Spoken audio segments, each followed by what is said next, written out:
Season 3 of House of the Dragon is over, and we are of the mind that it was just stretched out. They had people sitting on hold, waiting in the wings, a lot like they did Season 2, but people are a lot more forgiving this season because they had Big Battle at the end, and they had Big Battle at the start. Yes. Exactly. How do you even summarise this show? Speeding along, but also being incredibly slow at points. Yeah, it's whiplash. Are you rushing or are you dragging? I'm doing both somehow. Let's go through each character's storyline as our way to like get through this season, because episode by episode doesn't work because we're going to jump around so much. There's like 8 different storylines per episode. So let's go person by person. And I think one of the people that suffered the most from being dragged out was Daemon. Yes. Daemon was put on hold for most of the season, doing his little cat and mouse Gold Cloak scenario, because they knew they wanted him at Tumbleton, and that's pretty much all they knew about him this season, because he's not even supposed to be at Tumbleton in the books, and we don't care about book accuracy, to be honest. Yeah, we're past it. Yeah, we'll take the show as the show gives it, but the question is, why was Daemon doing something that was inconsequential to the plot as a whole?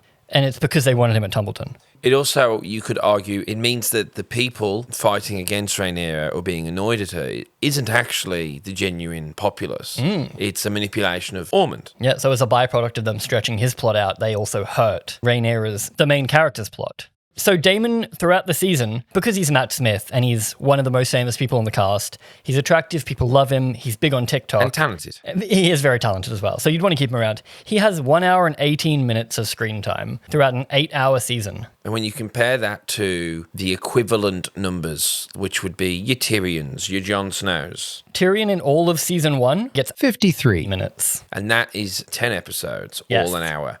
And a bigger cast. Yep. But that cast is also in smaller areas. Yes. You've got groups of characters. Whereas one of the problems with this season is everyone is so scattershot around. Exactly. So with Daemon, he initially starts in the Riverlands where we left him. We defeat the Lannister force. We got to skip over fish feed because we don't have a budget for that. Yeah, we kind of combined a lot of things. Lord Jason Lannister gets his head chopped off. Then he's celebrating, gets word, Jace is done, tells Alice Rivers to get fucked. It was nice while it lasted. Pretty much out of nowhere, because all Yeah. of that last season happened with his Harrenhal visions. He ends last season being quite resolute with Rhaenyra now. He never really fell in love with Alice like Aemond does this season. But then, yeah, he kicks her to the curb immediately. What we liked, and we did like it, but we wanted more of, is that he was occasionally that self-reflection. His meditation retreat in Harrenhal, if you will. He came out with a clear goal. He says in this season, I've made my peace with him. But then that is sort of dropped. It's not like he's trying to reconnect with his daughters too much, like he does eventually. Yes. But he's not like he's trying to be a better husband, uncle, or a better father, or anything like that. Well, that's because his goal from Harrenhal Visions is, I'm going to put Rhaenyra on the throne. She is the chosen one because of my visions. She is the mother of dragons. And then by episode 2, he's got her on the throne. He's done everything he can. And what the interesting element, which isn't really seen beyond, is that he thinks because these visions and all these Targaryens, when they see a vision like Viserys, they're so absolute in that it will come true, that he's like, oh, this is Valyria 2.0. We're at the start of that. Even though that is a major reach. But he is excited about that. Like, who needs a fucking Iron Throne when we can have the world again? And that's interesting, that the idea that she's taken prophecy, at least at that point, as we need to save the world. He's taken it as like, oh no, we could take over the world because we're meant to be here. We are as special as we are. And that's interesting. And some of the best scenes are when he's with Emma Darcy. You know, whenever they're speaking Valyrian, basically. Pretty much, yeah, when it's two opposing views. Almost like this is Game of Thrones. You're telling me this is drama? Yeah.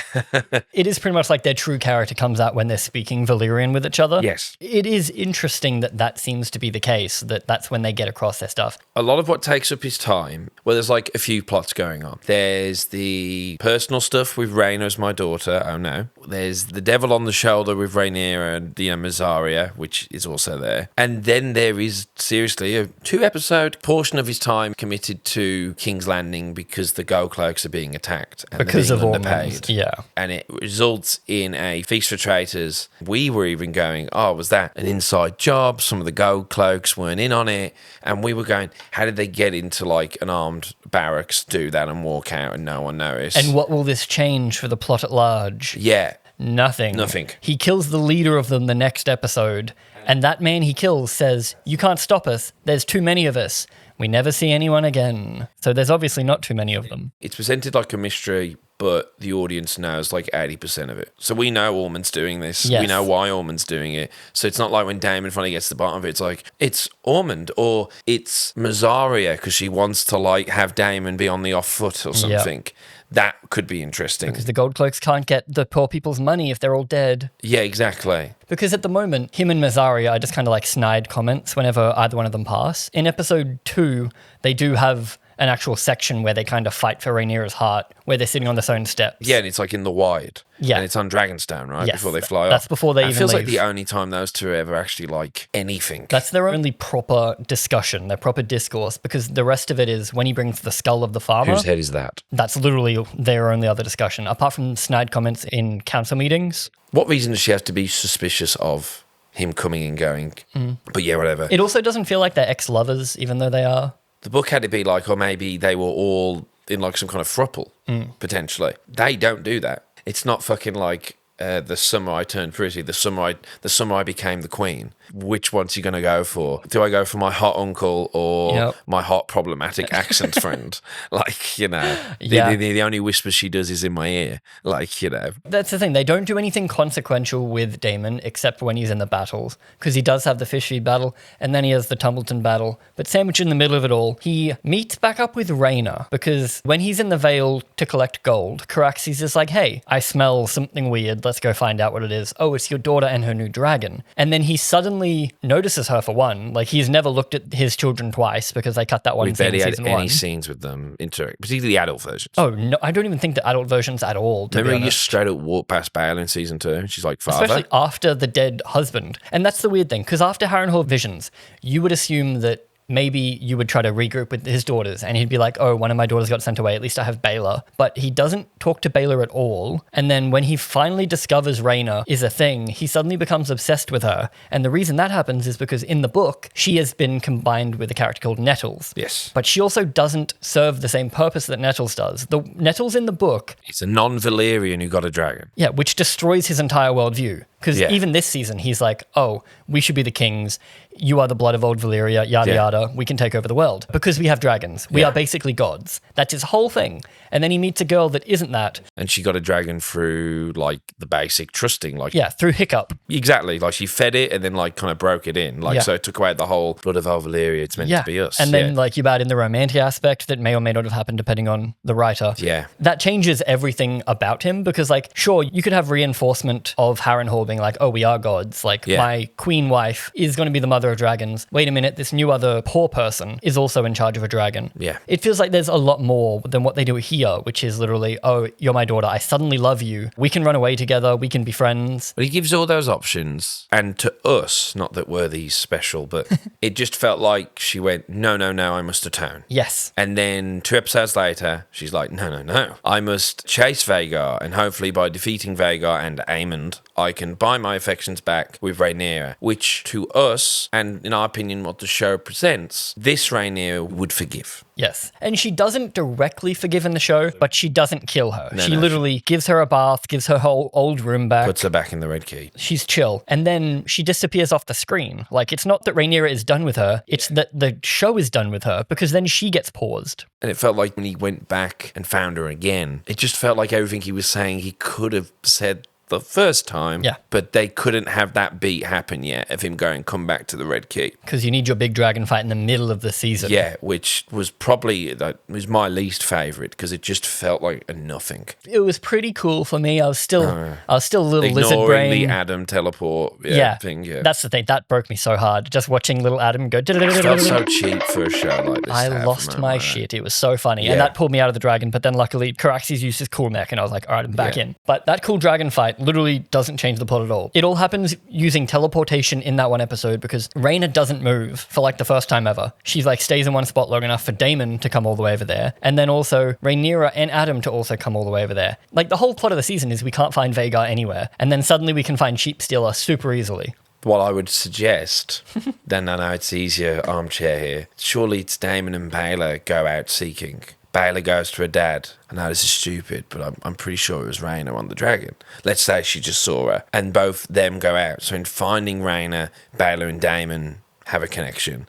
Then they're all back together as a family. You could do character building for Daemon. Yeah. If you're going to put a character on hold, like plot-wise, build their character. Yeah. And then Rhaenyra can still be doing stuff in King's Landing without Daemon's input. Yeah. And as Matt says with his, sleep deprived or got a cold, he's like, why is he even at these fucking meetings? Why is he at these meetings? I just don't feel like Daemon would be there. When he said that, I'm like, I have to imagine he said that to Ryan and every director. I don't believe Daemon would be here. It works for the scene because Matt Smith doesn't want to be there, Daemon doesn't want to be there. So when he storms out of the room every time, you're like, yeah, that's fair. He has that great line where she goes, you deny my call. He goes, on the contrary, I am going to do it just later. I don't think it works that way. But yeah, if you're going to put him on pause, which is what we have sort of done, when you compare it to classic Game of Thrones or any high-quality HBO TV show, where are we with Daemon as a character right now? Because are we allowed to go into spoilers? The famous line is, and who knows if they even fucking do it now, is that Aemond goes, you've lived too long, uncle. And Daemon goes, on that we both can agree. Right. So that would say that his character gets to the point where he's just fucking over it. He's 49, so he spent decades of his life pining for control on this throne, and where the fuck has it got him? Yep. And he's just over it. I would argue the show has tried that. Yeah. Just in his last scene, though, when he wakes up after the dragon fire, he's on the wrong like, I'm side not of built for dragon this. fire for the Yeah. first time ever. Yeah, right. Then maybe they could be going, oh, he's actually tired of it now. He's like, oh, this actually does suck. But I feel like we could have got here a much more interesting way, rather than on hold. Sure, he loses a bunch of old friends, but then he has like a battle and then he feels tired after. And you could probably even still keep him at Tumbleton, because that's what we need to do for this show. Because they wanted Tumbleton to be this season's big ender, you need Daemon there. Otherwise, we don't care about anybody in this fight on the black side. Because sure, a lot of people like Daemon and Gwaine enough. And Ormund's interesting. Barely involved. But Daemon is meant to be the hero of this battle. Yes. Because he doesn't kill kids. And Ormund is like, I'm going to kill kids. He'll kill a random goat herder. He'll stone his wife, his first wife. No, forget about that. That's season one. We don't talk about what any character did early seasons. He's a lovable rogue, what can we say? If you still wanted to have him at Tumbleton, you've already got Corlys in Tumbleton via teleportation. So you could have Baela and Rhaena being like, Grandpapa is in Ormond's control. Can you go save him? Because that's what initially we thought, because the second Battle of Tumbleton is in part because Adam wants to prove that we aren't all bastards and I can do it. We thought if they were going to combine, Adam would go and be like, I'm going to go save my dad. Yep. And that would be the combination. But at that point, we also thought Hugh was going to also turn, because Ormond had his wife, even more leverage. But Ormond would learn that was his wife. So he's like, you're going to fucking turn, I'm going to kill your wife. Because Ulf knew him, so would know his wife. So Ulf could have tuned him in. But we'll get to the bastards later. But that's pretty much what's broken with their arc. Yeah. But yeah, so Daemon, realistically, I would say starts and ends at the same point.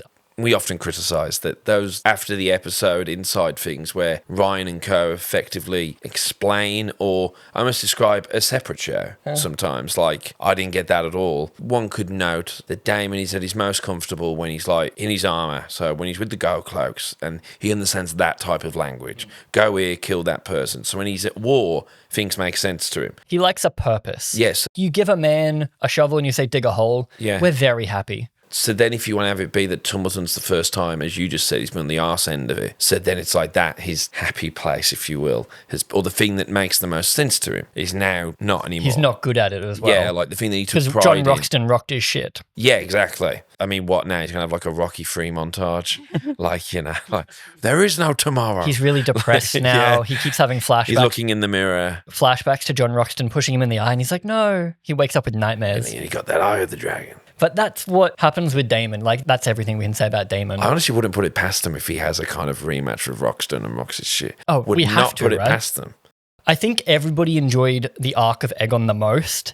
I'm alive, imbecile. And I think it's a good arc, but it does only take up 32 minutes of screen time over 8 episodes. And this is meant to be our second main character, our foil. And how much is it down to Tom Glencarney, like just... I mean, what is it? Like, the only reason he's limping is because he's carrying the show on his back, right? Like, It's an incredible performance. Like, just a great performer. And as we've noted in season 2, you almost feel sympathetic for Aegon. Not so much for what's on the page, but how it's being delivered by the performer. Yes, it's nothing overly interesting if you look at it just in like, oh, the guy that was sick is now forced to live a little bit of a shitty life for potentially 3 days, potentially 6 months. His wife is pregnant, so it's not that long. But he's not having a good go of it. But then he comes out the end of it finding out that he actually is God, or should be God, because he has a dragon still, and he believes his own risenness kind of deal. To be fair to him, there is nothing.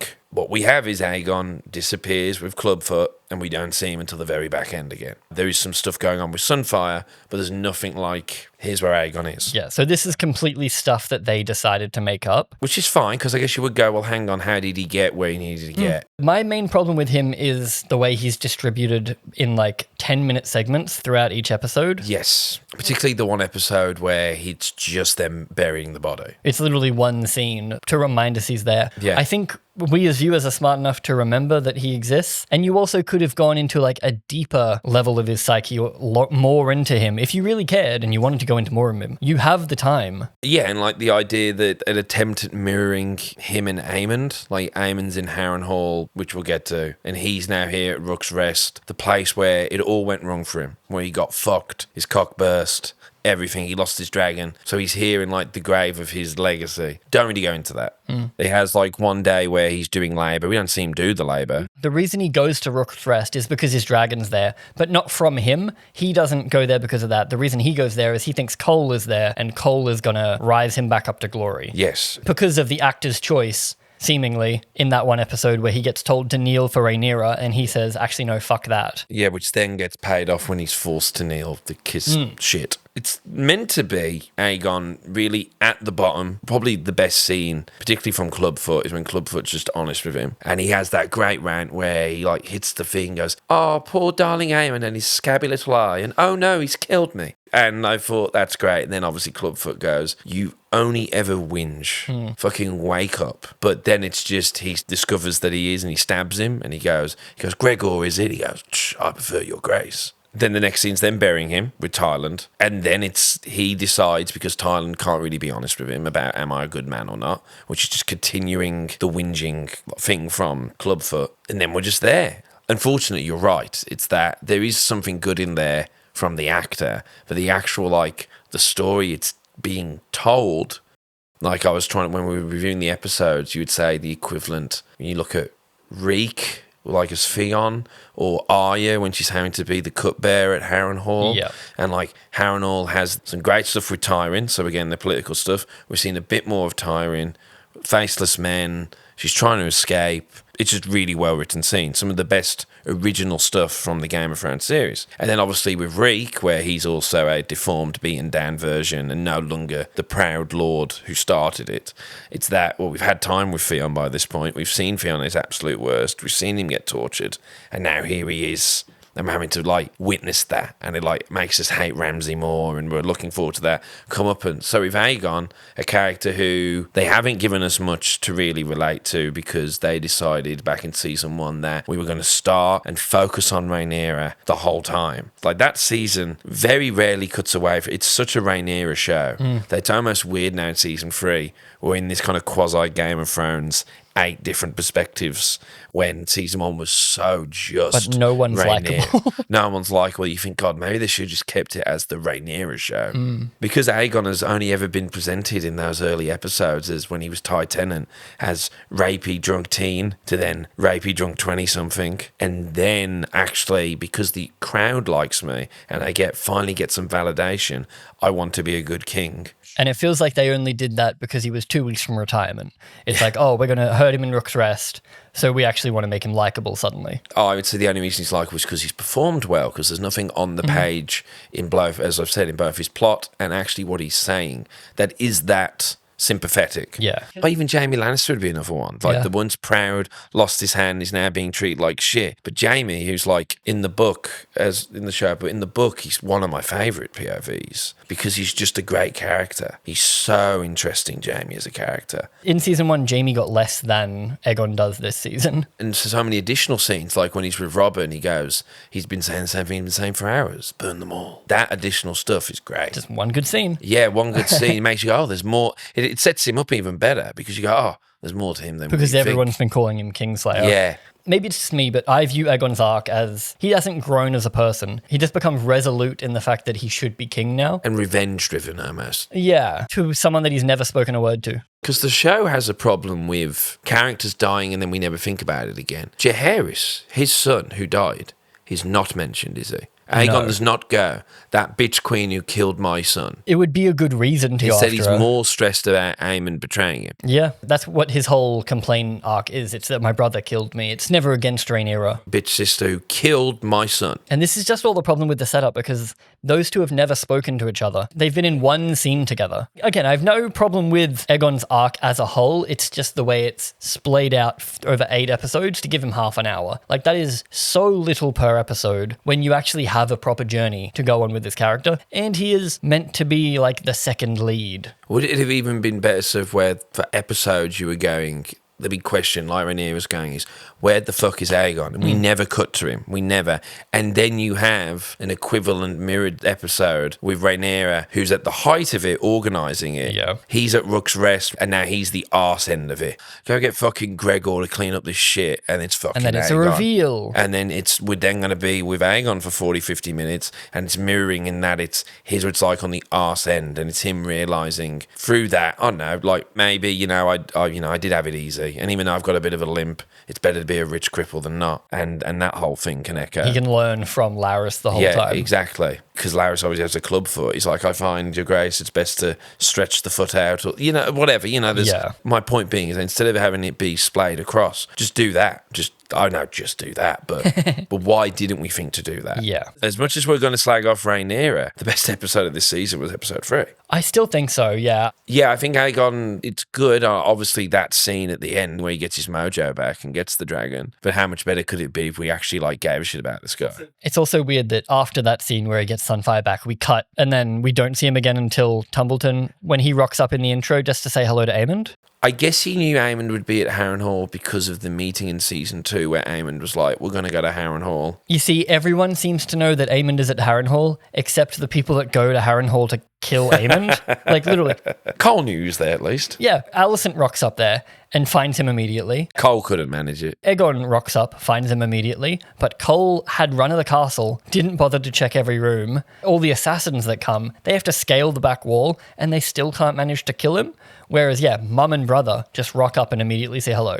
That's my main problem there. I have no real problem with Aegon knowing he's at Rook's Rest. Rumours and stuff like that. I gave him an out. He at least might remember the council scene, the council meeting. Yeah, it's literally just the fact that no one else can find him except the people that the show needs them to. Yeah. But speaking of people that can find Aemond at Harrenhal, let's talk about the absolute butchering character assassination of Alicent Hightower. I was hoping we were going to do a joke where we do everyone and go, yeah, that's about everyone. And oh, wait. The people want to hear about her, though. The former co-lead. Yes. And it is former. Yes. Although she does have the third most amount of screen time. She has almost a full episode at 50 minutes devoted to her throughout the season. What a waste of talent. Oh, 100%. Have you watched Slow Horses? No, but that's the only reason she's in the show is because she's talented and famous. Yeah. She's basically the other side of Matt Smith. She was on the poster of season 2. Choose a side. So Alicent, poor old Alicent.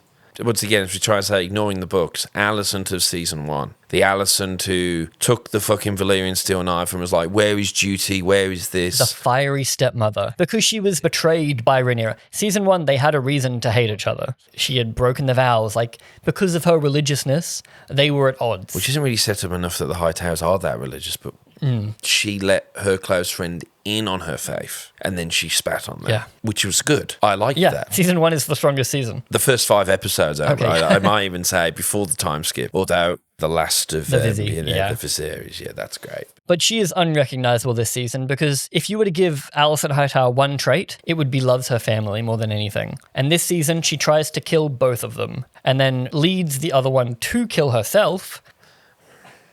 I think it's the first scene where Rhaenyra comes and goes, "Where's the gold?" And Olivia Cook plays it like a, "You're talking to me?" The memed look of her looking at fake Daemon that's been memed to all hell. Closely followed by the, would you blame me for the acts of men? Will you blame me only for what men have done?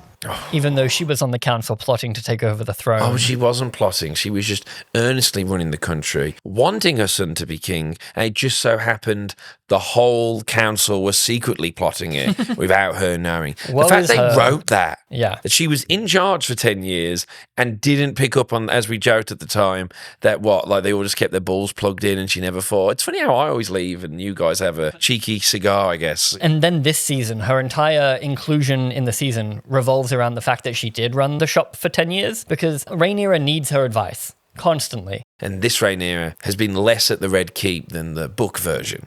Rhaenyra needs her guidance, I guess, even though whenever they talk, it's more just repeating the exact same conversation of, I hate you now that you're the queen, woe is me, I didn't do anything wrong, you didn't do anything wrong, but you're going to turn into an evil queen if you keep being the queen. And then they just have this conversation over and over and over, and it's always, can you set me free and my daughter free? We'll be good, we promise. And she's like, no, I literally can't do that. Alicent in the book says to her now Rhaenyra comes, she goes, you might have this now, but Aemond will return with Aegon, will bring fire and blood. Ah. Like, get fucked, is her big thing. Alicent in this, she's actually horrible. Like, there is nothing to it. When she had her Ophelia moment, when you rewatch it, when she has the Ophelia moment, that's them going, we don't know what to do with her anymore. Yep. Because they've proceeded to do only stupid things with her. It's one of those like symbolic moments you can give to someone that you want to completely 180 or change because it can mean whatever you need it to mean. Like she looked at the sky and had a revelation. What that revelation is, Kill my family. kill your family, I guess. Like, Yeah. fuck it, why not? The family that she has spent years ferociously defending and wanting to be in charge. Because she rightfully believed her son should be in charge. And again, mainly because that misunderstanding back in the day, Yeah. which doesn't help the case of the show, that it's all prophecies or It's the wrong misunderstandings. Aegon. Exactly. Like, what? Yeah. But then all she accomplishes this season is a couple of bitchy conversations that lead nowhere. And then she goes off on a little treacherous mission to kill Aemond. She makes out with Aemond real quick. But then we end the season not knowing what she's doing. Neither does she. Her whole season was a complete waste of time. All it did was kind of like frame Helaena going through some stuff, but then Helaena to me was also dragged out and wasted. Well, yeah, because Helaena goes from, I don't want to give up my child because it's mine, to, I guess I can kill myself and the baby. I get that suicidal people don't always think rationally. Yeah. That's a concession we have to give her. But also when she's fought so hard to do that, and then Mysaria is the one to tell her she'll never be free, and then she jumps out a window, or I've seen people speculate that she was trying to scale the wall using her thing. I'm pretty sure she's too high up for that, so that would be crazy. But Alicent just feels so pointless, and that's it. She just sucked up screen time. The one good scene Alicent gets is when she decides to fuck with Mysaria. She didn't go anywhere. I went, this is what it would have been if we were being true to it. If we decided to do the most loyalist adaptation in the world, it would have been Alicent using all those years of connections in the Red Keep, all the little things, and because she's presented as like hyper-organised, ruling the council, equal with her dad. I mean, they kind of had it a little bit where she's like, yeah, Clubfoot's a good master of whisperers, but I show him my feet, and he's my bitch. Or like, Aemond, yeah, he's really strong and powerful, but I played the doting mother and he bends to me straight away. Same with Aegon. It would have been cool to have had that. So it would have been, yeah, I'm stuck in this room, but I'm going to fuck with you. It would have been a really good way to oppose Rhaenyra as well. Give Rhaenyra bad advice. Yeah. Yeah, like anything. Or like trick her or use her connection to the faith. Like she gets an Yeah. hour a day in the sept and she's sowing dissent. You could have had her doing what Ormund did, which at least would have been something, I guess. But then Ormond has nothing to do. Communicating with Ormond secretly. I mean, how organised do you want her to be? It could be that war's going to break out. We need to have some back channels ready to go. Because there's the scene where she wants to know if Otto's had any conversing with Ormond, and it's told that there is no letters at all. It seems that Ormond was running Hightown as its own kingdom. He wasn't conversing with anyone. Which again seems pointless now, doesn't it? Yeah. You could have easily had Alicent be doing something. Because in her current form, all she's doing is placating Rhaenyra. Her scenes with Rhaenyra aren't changing anything. Everything she's doing is to save Helaena. Yeah. She likes that Daemon maybe he's more Hightowerish. The two ways she affects the plot is she immediately disproves the Daemon plot, which seems really pointless in retrospect. Because it requires Rhaenyra and Daemon to have never seen him ever. And also requires Alicent to want to be on Rhaenyra's side, because otherwise you would think she would play along if she was any kind of... Which would have been awesome if we were doing that. They were all on the same page. Ormund sends Alicent to know what to do. And she's like, oh, my darling boy, how are you? And would have played into it. It would have made it a reveal, because in its current state, they disprove it in the same episode it's revealed. And we don't even get the cut to Daemon in that episode, which we got so annoyed at. Because we could have them side by side, and then we could discover that this kid Ormond's been hanging out with is Daemon. And then we're like, oh, but who's this kid over here? But instead, neither of them affect the plot now because of that. So waste of time. And the other way she affects the plot is she tells Rhaenyra point blank that Ormond hates bad smells. Which is a payoff, really, just Kinda? for us. I mean, Rhaenyra does use it. Probably one of Rhaenyra's... Her only good scheme. Yeah, is sending shitty covered Baratheon soldiers because she knows he's desperate for Baratheon support, that he lets them in straight away. Which does ultimately fail because Gwaene's there. But then they don't use that again. So it's just such a specific thing. The Northmen would stink, you could argue. Well, I mean, it does cause his downfall in the end because he falters in the fight with Roddy. But also, as we've said, a guy easily grows to be doing on the front lines without John Roxton next to him. But John Roxton himself loves to disembowel people. Yes. So you think Ormond would be nearby for that? Yeah. Ormond immediately gets rid of that plot of like the shitty smelling assassins. It's like the weird Last Jedi-ism, how it's like, oh, we built up this big thing. Oh, it turns out it's nothing. Whoopsie doopsie. And we're never going to go back to it. it's weird that that's a fundamental part of Ormond's character that is ultimately just almost like a character quirk that has a payoff. Given that it was given so much emphasis, that it was even vocally said and vocally tried to be used against him, the payoff of a bit of blood in the mouth is then what does it? That only works if it's been like a more of a background, like character quirk that then fucks him over. Yes. But the fact that it's been like it was a plot-centric point, then it's like, oh, so he just gets, because he gets groused out by blood, and then the audience goes, well, what's he doing there anyway? We've pivoted from Alicent because the show does. Like, the show can't even focus on us, so we can't either. But yeah, Alicent ends up being the worst character, sadly. The most boring, poor character, and made worse by just how much she was emphasised. And to me, it just goes to show that they really weren't planning it. And it just felt that they really liked the idea they had in season 1. It was presented quite well, 2 former best friends. And they just didn't know what to do afterwards. And it's the butterfly effect. Yeah. Every season boils down to those two meeting up and like having conversations, especially season 2. But this season, they were at least in the same place, so it wasn't shoehorned in. It was just, we have to keep Olivia Cook around. So she gets to Harrenhal. We unfortunately have to see a dream incest sequence.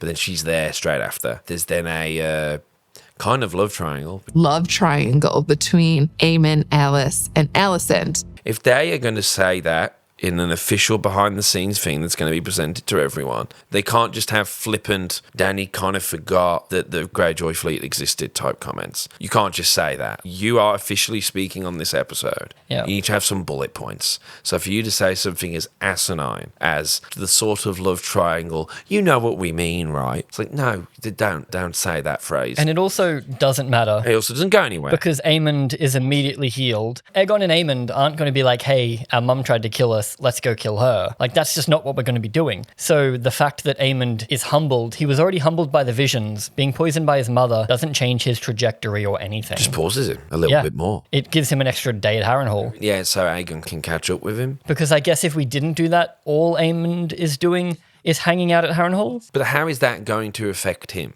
My mum tried to poison me.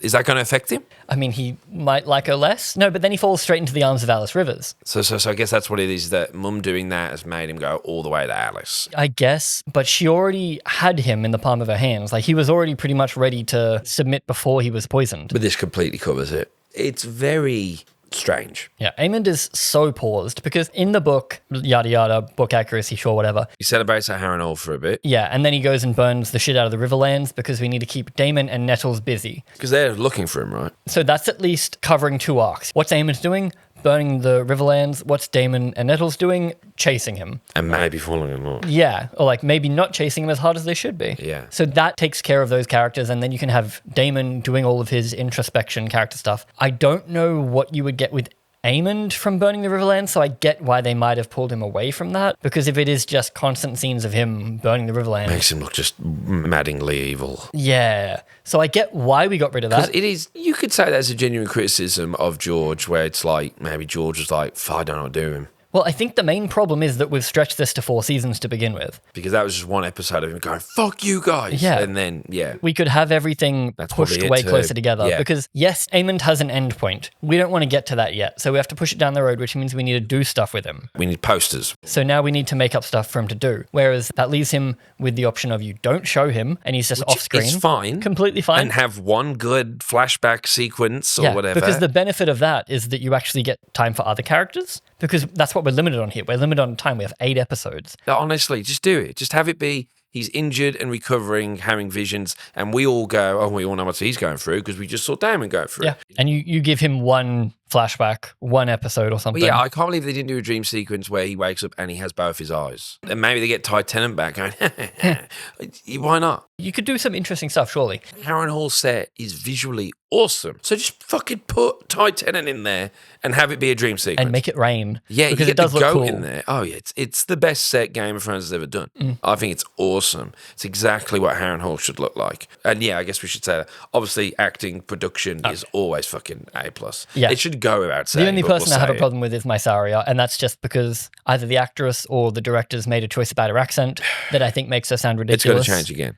It has to. It's tradition at this point. So you could have just done nothing with him, and that would allow us to grow other characters. Because are we really so displeased with where Aemond is that we need to make him submissive to his brother now? Because this was a choice they made earlier to make him the bad guy. He's gone on an arc to have an arc, not to actually develop. Is it them going like, in season 4, who the fuck's anyone going to be interested in? Yeah. No one on the green side almost wanted it. It's all been mistaken and accidental. And none of them are good people. Yes. You could say Alicent was a good person until she tried to murder all her children. Obviously, this is okay to have that. Like, Jaime, the first time you see, he's having ancestral sex with his sister and pushing a young boy out the window. But that's okay because we have other characters we do like, and he is the heel. And then he flips. Not only that, he flips that we learn more about him, which makes us go, that's why he's an asshole. Yes. Because he's basically nihilistic. He was never a Kingslayer. He saved everyone. Yeah. Whereas, yeah, in here, you hate everyone on both sides. Like, I don't really like any of these characters for the traditional liking character reasons. Like, I like the actor. I like the actor. I like that Matt Smith can play it off. I like that Tom can play it off. Ewan wasn't given much to do. Ewan wasn't even given the stuff that he probably thought he was going to get. And this is down to, we could also argue, is that we only have 6 episodes. Well, Aemond actually has the 4th most screen time of the season with 35 minutes and 26 seconds. So he is the 4th most shown character this season. That's really surprising. I know, because he does fucking nothing. Yeah, that's really, particularly when it's just, for so many, it's him like trying to get his mojo back in his bedroom with his sword. I guess because he has conversations with Alicent, and we need to give Alicent screen time. And isn't it like, I know that he does kill Simon Strong, but if we're already doing this, the reason why we're at Harrenhal is that at least Simon Strong was there. So you might as well have kept Simon around for just a little bit. Keep our queen alive. Just so Aemond can, like, something. Well, he was a good foil for Daemon's character. Yeah. Because Daemon loves to hate people, and here's the nicest man in the world just being like, conquer me, I don't care, whatever. Like, do you want some roast beef? Yeah. And that was a good foil for Daemon, whereas for Aemond, like, he just doesn't have that kind of thing going for him. Like, that's not what his character was. We like the way! Well, Criston Cole, I think we all kind of knew he was your guaranteed he's going to die this season. What if we stretched it out for as long as possible? From the first episode where, even though we theorised a lot that finale was probably written, but there also must have been touch-ups. One of those touch-ups would have been the reminder of where Criston Cole's at scene, where Cole is painting his shields This is the nihilistic man who no longer cares about anything. and just wants a good death. Yeah. So his whole thing is, and I don't think they did it quite right, he realises that he's been the foil and been a part of political manoeuvrings and has basically sullied his cloak. And he's accepting that all this hate he's had towards Rhaenyra and being the use of like the high towers, and basically probably thinks the fact that I helped put Aegon on the throne has caused this much death and destruction and it wasn't worth it. He thinks if I can at least die honourably, then maybe my name can at least be remembered for that. Yeah. That he died in what he believed in.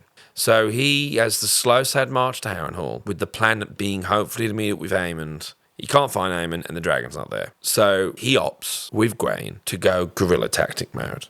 They can't beat the River Lords and the Winter Wolves in a straight fight, so we'll go guerrilla on them. Next we see is we're having a successful guerrilla time. We're killing one of the lords and we're burning down the camps. Hey. And then we routinely and awkwardly cut to him in that episode 5, of it just slowly getting worse for them. They're on their horse, and then the cow drops happen, then they're walking, then guys are getting more ill. Yeah. Their Grain's going, why don't you want to just turn back? This is pointless.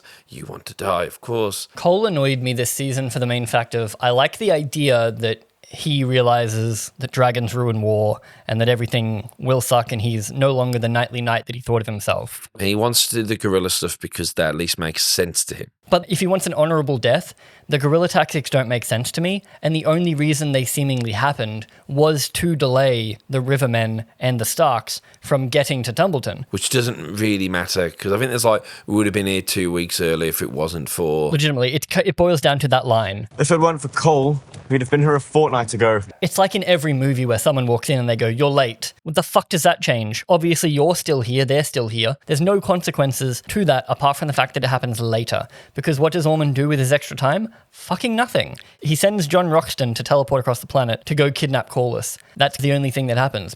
Because of pushing back Tumbleton, they've kind of stalled every single storyline because they know what episode 8 is. Yeah, because if this was 10 episodes, Tumbleton would have been the midpoint. Tumbleton should have been episode 5. Like the Rook rests. Yeah, because we don't get a middle of the season this season because we had our big opener. The middle of the season is spent on that dragon fight. We don't actually get like a big mid-season thing like we normally would. If we had 10 last season, 10 this season, we probably would have closed on the God's Eye. And that would have been the big end because then obviously season 4 has its own emotional endpoints as well. But Criston Cole is in 5 of these episodes, and he gets 17 minutes and 45 seconds. And we all know he's going to go. So we get to his one scene. Grain's left him. Turns out him and Grain became best friends during their campaign, but we just kind of didn't see it. This also feels like one of those Aegon things where we could have solved all of this with one good episode. Like, I'm watching, it's not a great show by any means, Rings of Power Season 2. And after watching this, imagine my surprise when they do just go, okay, we're not going to show Numenor this episode. We're not going to show the Hobbits, thank God. The Harfoots this episode. So when it's Isildur, and Isildur goes, oh, we have to go over there. My House of the Dragon training was, okay, we're going to cut to who now? Oh, we're staying with Isildur, and he's going to go do the thing? Even though the thing that's happening is fairly dull. The fact that we're having an 8-10 minute stretch with Isildur is interesting. And I love Isildur purely because it's my favourite name ever. Isildur. But we didn't need Cole. We didn't need Aemond the whole time. So we could have just had longer bits and just... And Game of Thrones, I'm pretty sure there were plenty of characters that you didn't get a look in some episodes. Because, you know, we don't need to see Arya and the Hound constantly walking from place to place. We can go from beat to beat, because that's what George did with the chapters. Bran had a whole season off, for fuck's sake. He has one beat to get to, and it doesn't work because we don't like Criston Cole. A lot of people do.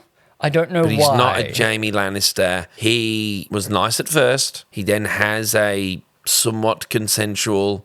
People go, oh, well, he's sworn to protect her, sworn to order. But he has sex, and we can only assume has a bit more sex, because to the point where he wants to run away with her. But then he goes, I sullied my cloak for you. At least if we could run away together, it would have been for something. Yes, I could salvage mine that way. And then kills the Night of Kisses. We only assume gets saved by Alicent because of it, because in the book it's during tourney, and it's a tourney accident. When this, it's a full-on murder at the banquet. Yes. Then he becomes a sworn sword to Alicent. And then he says she's a viper, like he'll dig her poison in. Yeah, he hates Rhaenyra. He hates Rhaenyra and hates her kids. The reason he goes on all of this quest, because he does come back after Rook's Rest for like an episode, and then he goes back out and he kind of says, I'll go save the day for you, Alicent. Because at his death, he pulls out her handkerchief. Like, he pulls out her favour. And it's just the like weirdest she was thing. True love or something. Yeah, because she hasn't mentioned him. She hasn't even mourned him. Kind of the point of his death is like, oh, no one will know you. But that's also not real, because like that's kind of said ironically, because they say no songs will be made about you, Kingmaker. We don't say that in the show. They don't. But in Game of Thrones and stuff he's mentioned, like, Criston Cole is actually mentioned in the books. Daemon is never mentioned. Because Daemon didn't. Yes, the way stories are written. Like, but it's also a thing of like, Cole does get his way. Cole does get people remembering him. But in the show, no one remembers him. And also, his death doesn't feel like a poignant moment. that's it. Well, it would have been like a moment where the music swells. You think it's going to be an honourable bit.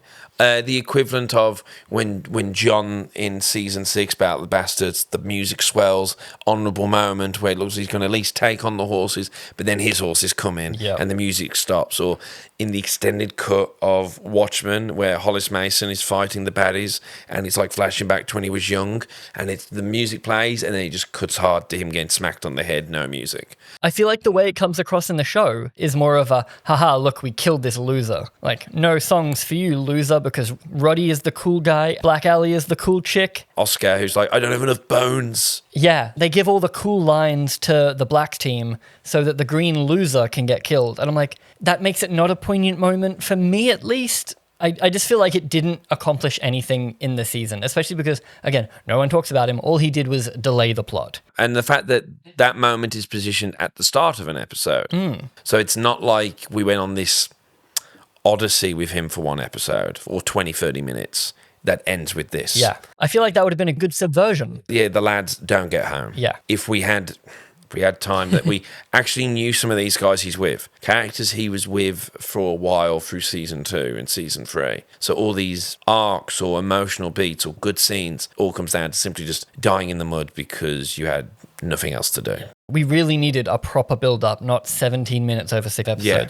If we did follow him, maybe we do start to like him over this episode of like, oh, he actually is an honorable man that he wants to be. Forget doing all the guerrilla tactics and stuff. I feel like you don't even have to do it guerrilla. Like, he could be burning bridges without it being slaughtering people in their sleep. Burning a bridge isn't unhonorable. Whereas, sneaking up behind someone and slitting their throat isn't knightly. In the book, the Northmen are doing the guerrilla tactics on him and wiping his people out. Yeah. So wouldn't it make sense to keep him try to be knightly the whole time? And we're actually like, oh, he's doing his best. He's the underdog. The man who held his honor. Yeah, it's 2-1 in the book, whereas in the show it's 20-1. So like, he never stood a chance. Doesn't even he say that it's 200-1? Oh, by the end of it? Because we've lost half our host. It looks like it when you see the why. Yeah. How are you even delaying them that well? Yeah, there was never any doubt that this man would die. So the fact they did all this pointless bullshit and cutting back to him constantly, like, we're trying to do something else with another character. Here's a little bit of Cole. Oh, I'm done. It's the worst cut in that episode 5. Daemon's talking to someone, then he just cuts with music to a wide establishing shot of them coming out the woods. It's a very abrupt, for this show, it's usually quite smooth with its editing. Very abrupt. Yeah, I'd call him a complete waste of my time as well. Unfortunately, yes. Like, because if you don't want to do the Game of Thrones thing where we spend 10 episodes with multiple perspectives, you then do the other thing. It's a core crew who all started together as a family in those first episodes, and then they've split off. But the relationships that we saw seeded in those initial episodes or 2 have now, here we are. Yeah. Like, the Starks don't see each other for seasons, but because it was established enough, Arya loves her big brother Jon. One scene. She gets to the Red Wedding just in time to see them carry out the head. Like, that's a moment. Yeah. Whereas you would get none of that in this. Yeah, and exactly. even though they're still a family. Yeah, so Cole's pointless. Let's do the dragon seeds. So one dragon seed is technically Rhaena, and Rhaena at the start finally gets the dragon. She gets Sheep Stealer. Very sneakily, if you're not paying attention, the sheep is on a rope. Yes. So I mean, I missed it the first time They and the must second have time. cut so much shit out for that to happen. Yeah. Because she even says when she's talking to Daemon, I fed him sheep, I befriended him. But we sarcastically said that the first episode would be her, like, the sheep. Like they'd stretch it out even more. Because we stupidly thought if she was going to be Nettles, she'd get the dragon and become an effective member of the team, which she didn't. She excitingly is flying to Dragonstone, but then sees the battles going on and figures she'll go be helpful. But because he's a wild dragon, he's inexperienced with a rider and in fight, he basically just burns anything he sees. He gets clobbered almost immediately and he freaks out. Panics. I really do actually like what they did with Sheepstealer in that battle. I know that's not what happens in the book, but here I think it works really well because if you're going to have Jace get caught off guard or something like that, sure. And also, I thought we were doing something really interesting with Rhaena because she's now in this panic state and she's going to have to like atone. The thing she wanted all her life has betrayed her immediately. It's super monkey's paw. Because remember in the end of season 1 where Daemon goes, there's plenty of dragons here that haven't been claimed, looks to Rhaena and Rhaena looks at him, and that's a character beat. How many times in season 2 they mentioned the fact she failed to get a dragon? Like, that was a joke. Like 4 or 5 times they were like, yeah, all for this. Somehow, by the time she gets back, Lady of the Vale already knows that Jace was killed by a dragon rider before Rhaena can even mention it to anyone. Yeah. So then... Great actress again, by the way. Oh, she slays in her... But most of her scenes are with Rhaena, and Rhaena has not that much screen time at 15 minutes over 8 episodes. Once again, don't know the performer well. I think Rhaena's actor is probably weakest. This is the first time she's had to act. All Rhaena gets to do is yell the same things at Daemon whenever they meet. Yeah. Or she yells the same things at Lady Arryn when they meet. Lady Arryn says, I can't keep you safe, but I can't stop you from being around, so bugger off. And then she comes back and she slaps her because we didn't see it, but she went searching for Vhagar. Because of her honor. She doesn't want to stay in the mountains anymore. She then decides that actually she should go kill Vhagar as a way to atone. And then when Daemon returns back to her because he gets word that Sheep Stealer has been seen or something, so he goes back, goes, what the fuck? Finds her immediately. You knew about her. She goes, oh, she's been amongst Nettle and sheep. Ugh. Goes and finds her.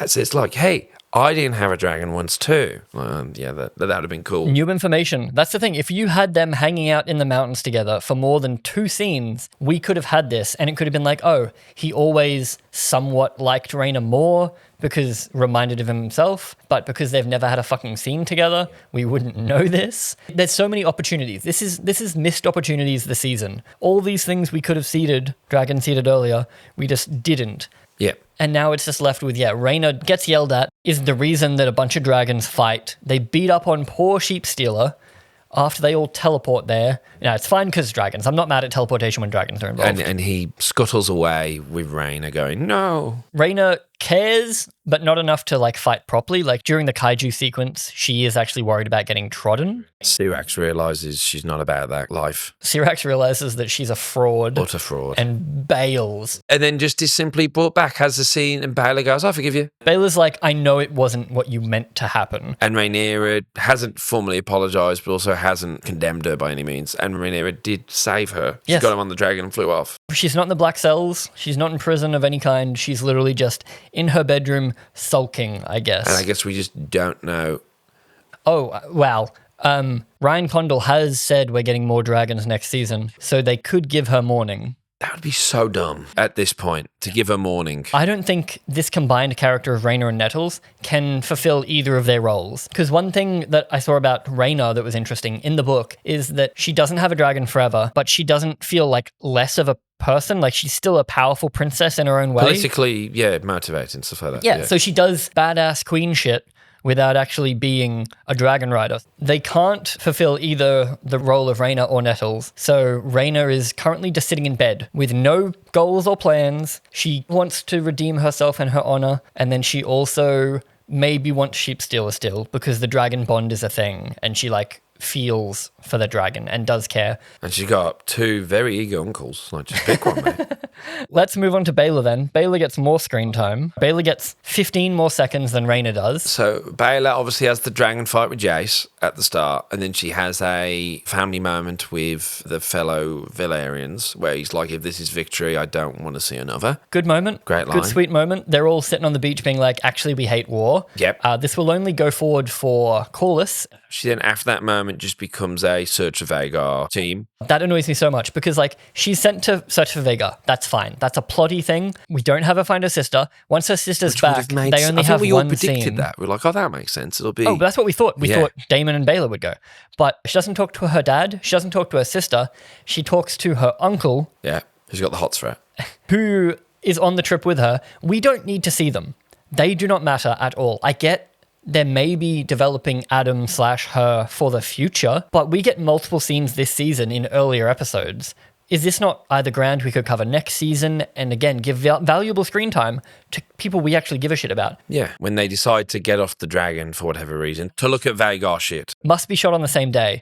Obviously, that's the best way to investigate a dragon is from the ground on foot. And they say, wow, I really want to find Vhagar. Wow, I'm a little bit sad that my husband died. Not sad enough. I wish you'd eat a sandwich. Very true. Not sad enough her husband died. She's pretty distraught in episode 2 when she brings Jace's body back. But then she's vastly overshadowed by Rhaenyra, giving it her all, crying all over the body. Other than seeing Jace in like a flashback, never mention again. No, she doesn't care either. But with Baela, you think that she would bring it up more and she would be more distraught. Baela and Jace barely had any time together. But we've got 15 minutes for Baela this season. So Yeah. we're going to have her talk to Adam. Adam has a crush on her. Then we're going to have her talk to Alan. And for some reason, she makes out with Alan because right place, right time. At the very least, yeah, just to make out. Doesn't develop either of them, But then that is used as to spurn Adam and Alan. which again won't matter till next season, if at all. So that's only there so Alan and Adam can have a breach with each other. And then it also kind of fucks up because Alan goes from being the I'm not politically minded, and we were saying he's not politically minded, but he has a good sense of character. Like he says early on, I don't know much about Aemond or battle tactics, but I feel like he isn't someone who's just going to fly off. He's the moral core that Masseria thinks she is. Yes, exactly. So then he suggests cats in the Red Keep. It's good because it shows that he's practical. Like Tywin with Tyrion, he basically becomes the hand without being the hand. Yeah. He never gets to actually do anything as hand apart from the cat thing, but he does offer a measured perspective. Like whenever we cut to him and they say, "What's your opinion?" He gives good advice. We then ignore that advice entirely. But then that is completely, he feels so unnatural in the last episode with Alan. Different person. Different person where they almost go like, are you not trying to save your dad? Because he goes, I'm his heir. It's like, well, you're not. But then you think, have we missed scenes, or is he trying to get cozy with Rhaenyra? Because this feels like an Alan who was going, it really sucks that my father isn't being on side with you. If only you had a new Lord of the Tides in a hand who was on side with you. Almost snaky. Sea snaky. Yeah, but it's not. Because we don't see that at all. So when he goes, I need you in the city, he goes, no, our Lord needs us because he's trapped at Tumbleton. He goes, I'm his heir. Once and future heir. Once and future because heir. we have to bring like Christian Arthurian lingo. Even though he isn't. Correct. Because we haven't seen any scene to imply that he would be the heir. Because I'm pretty sure he says, I can't give you my name, but I can give you opportunity. And maybe you could imply that, hey, if you prove yourself loyal and useful to Rhaenyra, maybe down the line. And Rhaenyra didn't outright say no, but then he did say your sons were bastards to her. But then he gets to be so cold when he murders the Pope for her. Like, okay, so we cut to Manderley. Is he not a faithful person himself? We don't know. We've never hung out with him. We know that he shaves his head because he's blonde. Yeah. He kills the Pope with some hesitation. Only when Rhaenyra Barely. speaks to him in Valyrian. No, she just says, "You are the blood of old Valyria." Stabs him. And then that's it for him. Baela gets herself arrested in that final episode as well. Because we've created characters that would logically go to Tumbleton, but shit, we can't have them go to Tumbleton because then it would be too many dragons. If only she was somewhere else doing something like hunting for Vhagar. I don't know why Adam doesn't go. That doesn't really matter, I guess. It never comes up. But that's why they put Baela away. It is 100% to put another dragon off the board because Vermithor is meant to be guarding the keep, but Vermithor fucks You don't off. even get Hugh scenes. He just rocks up. It really is just like the strangest, we need to put you on hold.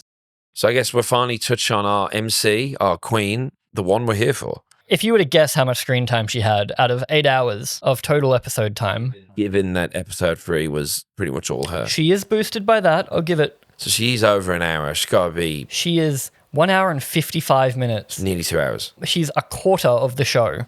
Oh, shit. And what do we do with this screen time, you may ask? Well, first episode, she is very annoyed to be locked away in her bedroom and hates her gender. And Hates her dress. stabs it, going like, and she says the Elizabeth line, you know, I possess the heart and soul of a king. Which is another really Christian thing that they're bringing in. And her outfit later on, after she gets let out of her room, she finds her dead son. Great scene. Oh, acting-wise, yeah. Yeah, would have been a great episode 10. We did this about season 2. After her son had literally died at the end of season 1, we think, oh shit, Rhaenyra is gonna, like, Oh, she's going to do something now. Maybe she's back in the bed crying with Daemon in episode. Yeah, we're like, oh, she's going to be pissed now. Her son has died. Season 2, bam, bring me Aemond Targaryen. Yep. And then she's like, why'd you again. do that? Oh, I'm sad. So then season 3, right? We've just killed her other son, the only other one we've really had any fucking screen time with. Her heir, the one that literally the episode before, she said, if I die, you're the heir. Cool. Yeah. Because I guess prophecy doesn't matter in that phase. Because she didn't actually care about the prophecy back then, maybe. But that's kind of part of her arc. I'll give him that.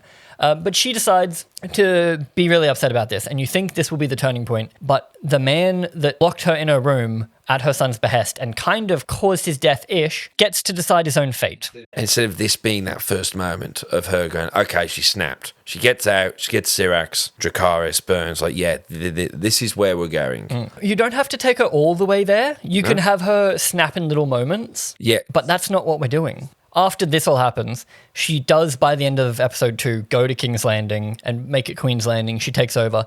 But she only does this, not out of anger and fury that her son dies. She goes there because Alicent promised her that it'll be safe. And we literally have shots of Alicent convincing everyone in the Red Keep that Aemon's going to leave. It's the only thing Alicent did this season. And I kind of liked that of her, like using her connections, being like, hey, Luther Largent, all right, we're going to do this. You over here, we're going to do this. She rolls in, is completely fine. Everything goes according to plan. We do have a really dumb moment. Well, we think it's dumb. It's cool in the moment until you think about it. Basically, she gets all the way to the throne room with Daemon, killing everyone in her path. Yeah. She does literally nothing. I get it. But, like, it kind of goes in the face of the fact she hates her gender, and she's like, I have the strength of a lion. So what does she do the next episode? She goes, stands behind Daemon as Daemon kills everyone. And then she gets to the throne room, and then the Gold Cloaks don't come in until later. Yeah. Because we needed that cool big reveal. Whereas it would have made more sense if outside the gate they met up. Because obviously the castle is defended. But outside the castle is the Gold Cloaks. You get your Gold Cloaks, then you storm the castle. But we wanted a cool moment. They wanted the cool moment and didn't have the cool line from the book where he goes, our prince gave us these cloaks, no matter which way they turn, they're gold. They're always gold. That is a good line. Yeah. This man knows how to write some little stingy lines. So if you want that cool moment, fucking have the cool line. I'll forgive you. It's every time then that they never use the cool line from the cool moment. Yeah, exactly. It's hubris, I have to think, like, you know. Sheer fucking hubris. But they don't replace it with a cooler line or even like a worse line. They replace it with nothing most of the time. Daemon dabs him up, right? It's like a full-on, like, you know, like, which might have been just an actor improv, like, we have to do something, right? Like, this is a dab. Just Matt Smith, they're just like meeting each other. Oh, the camera's rolling? Yes, keep it. Yeah. One of my favourite bits was in episode 8 of season 1 when it's the dinner and they're dancing. They just kind of filmed, and Olivia and Rhys aren't acting in one or two shots because she is laughing as Olivia and Rhys is clapping like this, like that. He's clapping there. So out of character for both of them. And then there's a little improv bit when Helaena has her little, you know, he's sometimes only when he's drunk, he'll pay attention to you. It cuts to Otto, and it's my favourite moment. He looks at Helaena and goes, good. Like he was a good granddad to Helaena in that one shot that you did it. And it makes you go, oh, even Otto, the driest of manipulators who sees his people as pawns, had a soft spot for his granddaughter Helaena. And that was a good little thing to give that character. So that character's been effectively off the board since like episode 3 of season 2, has not done anything. He then went away, but was just captured by Larys, thrown in the dungeon to then just be trundled out now and get his head chopped off. The shock moment, I guess. Which then doesn't have any fuel for Alicent. Like, it's not fueling her, you killed my father, fuck you. It fuels the one Helaena line where she says, didn't it make you feel good to kill my grandfather? Yeah. It's so wacky because this was 2 years after the last one. So did people remember him? Like, are people as into it as we are? Are they like actually... Like, who was that again? Yeah. Like, such a key player in season 1 as well, which is what's insane. Daemon's like, it has to be you who does this. You have to kill the betrayer. Because Aegon's not here. Bring Aegon the usurper to me. And we're not going to kill Alicent. She kills him 2 slices. It's ugly. But it's meant to be this. Now I'm in charge. It's meant to...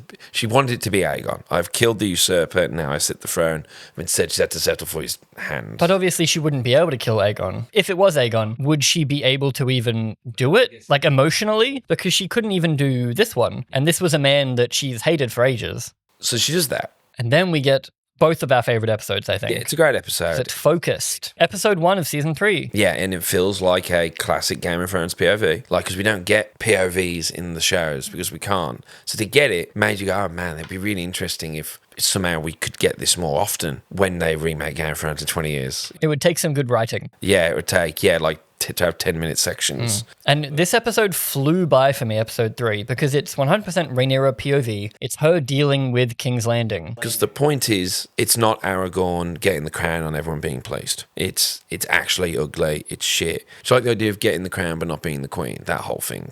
Like Robert, I guess. And it was left in a state of disrepair. Both at her fault and not. Which is a great moment of it, where Manderley points out that she's the one that sieged the castle, so that she's the reason there's no supplies. Yeah. She doesn't really deal with that fact. She decides to just try and fuck him over because of it, I guess. It's mentioned.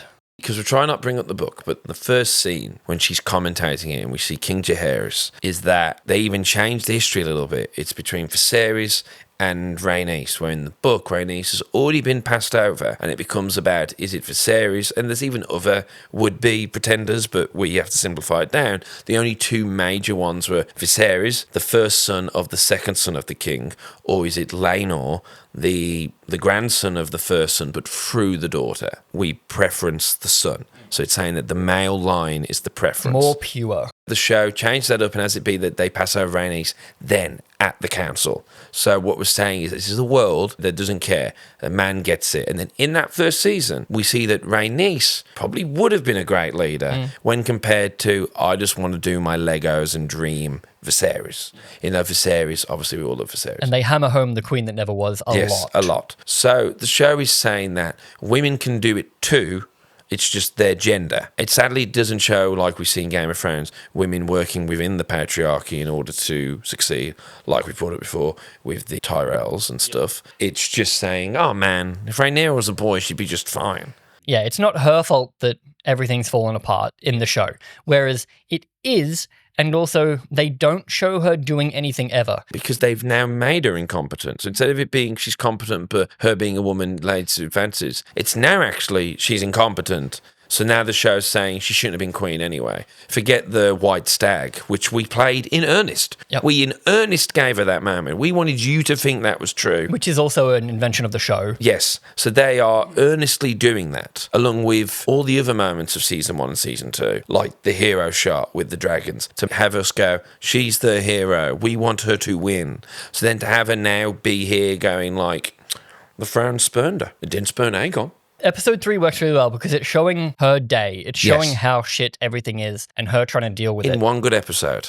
In this episode, she's dealing with all the problems. They're out of candles. They're out of this. They are going up to her going, hey, because when she's walking through, all the staff are they're going, like, how much, how much? Yeah. And then she's not dealing with any of those problems. She gets very absorbed in the fact there's a rat problem and the fact they need money. She's not willing to tax the small folk. She wants all the banners down. It's visual because she wants every sign of legitimacy given to her. Yeah. So she won't be ordained by the High Septon because Aegon, there's no body. I ordained him, and also, which is made clear eventually, is that the High Towers are like one with the faith. The High Towers are quite influential with that stuff. They're quite religious. So it would make sense that the High Septon would favour the High Tower line. The rat infestation and the banners. The two things she can probably fix. She doesn't tax the small folk, which they've gone out of their way to change it from the book, Different council. which makes it weaker because if she was taxing the small folk, then we could have the small folk turn against her. And at least she's making decisions. Yes, she's actually changing things. But in this, it's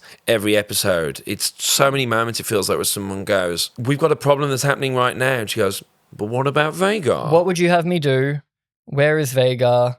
It culminates well in episode 3 because she, instead of taxing the small folk, she then takes money away from the nobles Has that scene. and she like storms into their home. It's a big, powerful scene. It's actually quite good. I enjoy it. Feeding them rats. That's great. But then every subsequent episode, instead of her being presented with problems that she solves badly or solves correctly, It's the same beats. there's the great line again of the missing girl and we're out of candles. And she says she'll light a candle next time she's in the sept for the missing girl. That's the solution. Yeah, hilarious because she's tired by then, she's done. But building up to that, you need to have her making decisions that don't work Say she does make the right choice. She does tax the small folk hate her for it. Whereas in this version, she doesn't tax the small folk and they still hate her because Ormund is paying them off to hate her. It's not her fault. She's doing her best. Everyone hates her because Ormund, the bad guy, is paying them to hate her. And then she sees the Queen of Bastards graffiti, tells Captain Price, who then tells the Gold Cloaks, deal with it. But they go and do their brutal Gold Cloak style, which